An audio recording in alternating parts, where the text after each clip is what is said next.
தங்கச்சி எதிரியே வச்சு அடிச்சான்ல, குடும்பமா கோயிலுக்கு போறாங்களாம். இன்னைக்கு போயிட்டு அவனையும் அடிக்கிறேன், அவன் தங்கச்சியும் அடிக்கிறேன். ஏய் அன்னைக்கே சொன்ன தேவையில்லாத பிரச்சனை ஏன்டாடி பண்ற? என்ன மல்லிகா குடும்பத்தோட எங்கேயோ போற மாதிரி இருக்கு? நானே பார்க்க வரணும்னு நினைச்சேன், நீங்களே வந்துட்டீங்க. எதுக்கு என் மச்சான் அடிச்சு? அதுக்கா ஏதோ தெரியாம கோபத்தில் அடிச்சிட்டானா, ஏதோ நினைச்சுக்காதீங்களா? மச்சி நமக்கு எல்லா இடத்துலயும் ஸ்பை இருக்கிறாங்க மச்சி, சரியா? அவங்க வீட்டுக்குள்ள ஒருத்தவங்க இருக்கிறாங்க, அவங்க தான் சொன்னாங்க கோயிலுக்கு போறாங்கன்ட்டு. தெரியாம நீ பசங்களை கால் பண்ணி ஜாக்கியை போட்டு கோயிலாண்ட போறோம், அவங்கள தூக்குறோம், அவங்கள கட்டுறோம் இன்னைக்கு, அவ்வளவுதான், சரியா?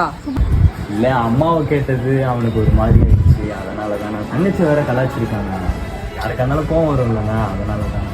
இப்போ எனக்கு தான் கோவம் வருது, நீ என் மச்சான் அடிச்சேன்னு அதுதான் அவன் கையை உடச்சு போட்டு வா. மாமா கதை பார்த்தது நீ பாப்ப.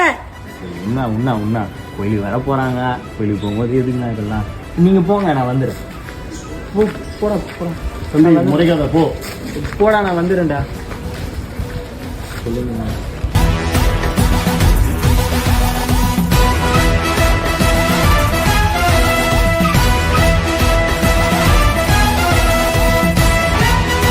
உடாண்ணா, ஏதோ சின்ன பையன் அடிச்சிட்டான்.